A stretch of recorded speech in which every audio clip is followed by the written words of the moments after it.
నాకు వచ్చింది నా బంగారు కన్న తల్లి. ఫస్ట్ అమ్మకి, తర్వాత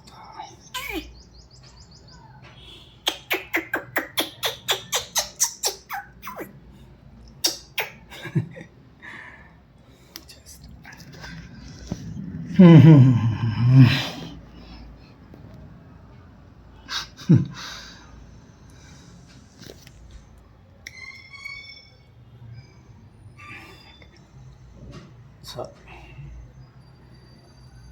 ఇలాంటప్పుడు నాకు ఫుల్గా జ్యూసు, రాగి జావ రెడీగా ఉంటే తిని తాగి ఒక అరగంట పడుకుంటా. అవేం లేవుగా, అంటే ఉన్నాయి, చేసుకోవడానికి టైం లేదు, ఇదేది చేసుకోలేను. Okay, right. Okay my friends, thank you. విజిటేరీ ప్రయారిటీ ఇవ్వండి ఫ్రెండ్స్, హెల్తీగా ఉండొచ్చు.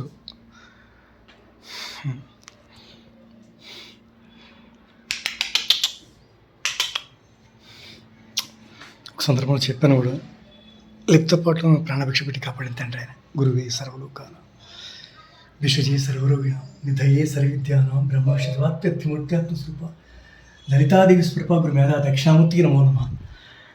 నేను ఆరోగ్యం పెట్టి తేనె ఎర్లీ మార్నింగ్ తాగుతున్నాను. అదే ఎర్లీ మార్నింగ్ అంటే మీన్స్ 12 అయిపోయింది. నాకే కట్టుబడిపోయింది, దిగలేదు మాట్లేదు. ఆ క్షణంలో నేను చచ్చిపోతానని నాకు తెలుసు. అమ్మ ఏమైపోతుందో డిపెండబుల్ అయ్యింది. అంటే ఆడి పనులన్నీ చేసుకుంటున్నాను, నో ప్రాబ్లం, భగవంతుడి తెలియలేదు. బట్ పర్సన్ కావాలి. అమ్మ ఏమైపోతుందో ఆలోచించి అటు ఒకసారి ఎందుకో చూడబుద్దేసింది. ఒక్కసారి చూస్తే మా ఆయనకే చూస్తేట మృత్యుని తప్పిస్తాట ఆయన.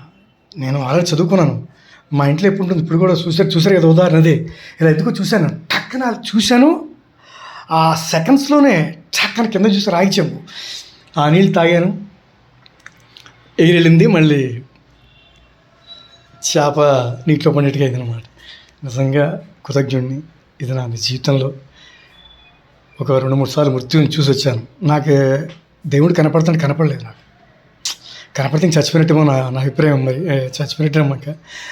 ఆ కనపడిందల్లా నా ఎక్కడికి నన్ను ఎదురుకుండా కనపడ్డాడు ఆయన. ఆ కనపడి ప్రాణభిక్ష పెట్టాడు తండ్రి ఆయన.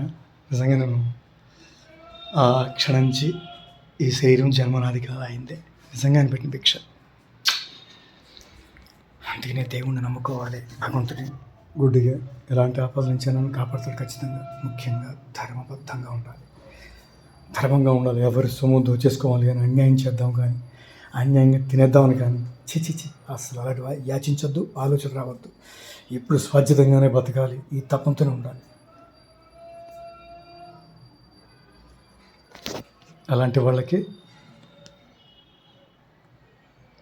అక్కడ రాముడు, ఇక్కడ రామ్ పదభక్తుడు తాక్స్ అండగా ఉంటారు. Thank you my friends, bye. Amount